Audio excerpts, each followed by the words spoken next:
This is a tutorial for the title page, table of contents, and Chapter 1, Introduction for PE 584 and PE 589. Here is the title page that is available to you in the template. Notice the header at the top portion of the template.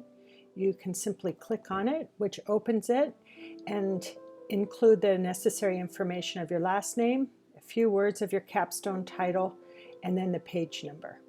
And then this will remain on all pages of your capstone. Below that is the title, and you will put this in capitalization and also space afterwards. Here's some other basic information. For PE 584, you will include this. For PE 589, you will change that information accordingly. You'll place your author's name, which is you, is your specific university, and then the month and year when you will complete the class. Next, we are at the table of contents, and all of the necessary information is here. Notice there are no dots. All you will do is click behind the respective area, tab over, and then you can put the respective page number, whatever that is. You will do this for all sections. We will review the other sections of the table of contents in another lesson. We will also review abstract at another time. So now we're in Chapter 1. Notice the heading is a Level 1 heading at the top of the page. In this first paragraph, which is 1 to 2 complete paragraphs, you're going to have to work very carefully to introduce your topic to the reader. So you're going to start your topic from very broad, and then with subsequent sentences, you're going to narrow it down so that your reader understands your intent for your capstone project. So you can refer to the history, you can refer to some personal experiences that is promoting this research, not writing in first person. You can also identify where there might be gaps in existing literature which would warrant your research.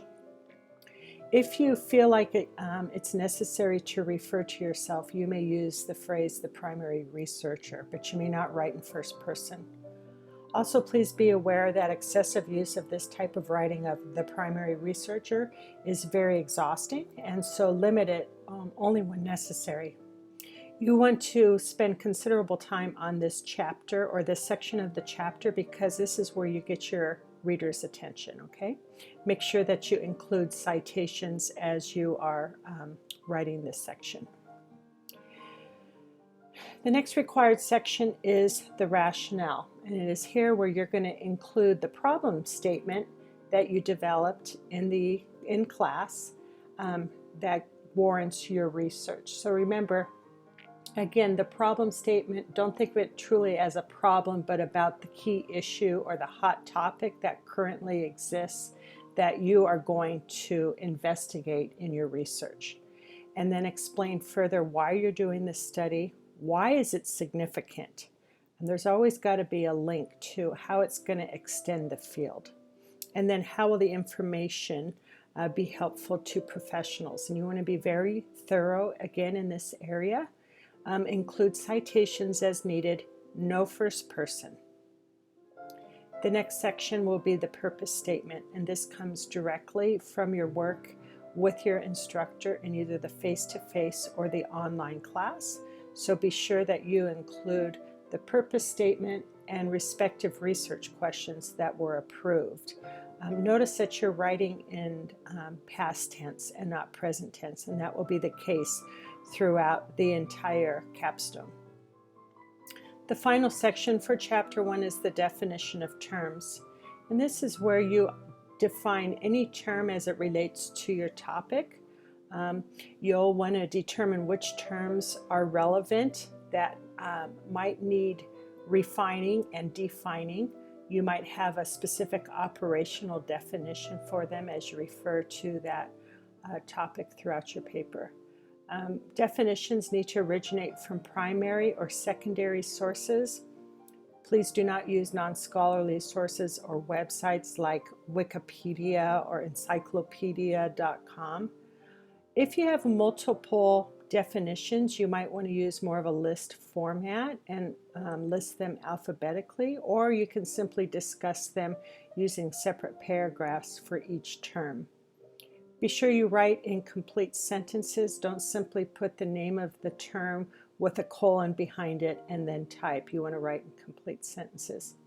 Avoid the use of direct quotes unless paraphrasing would alter the original meaning of the original author. So, for example, obesity is pretty much a given specific definition, so it would be appropriate for you to quote that.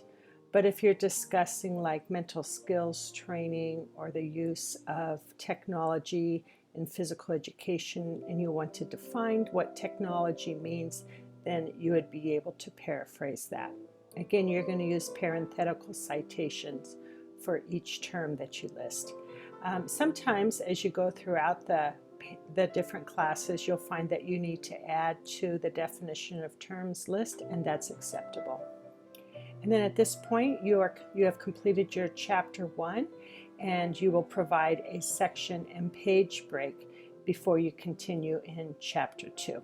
So this ends the tutorial for how to write the title page, your table of contents, and chapter 1.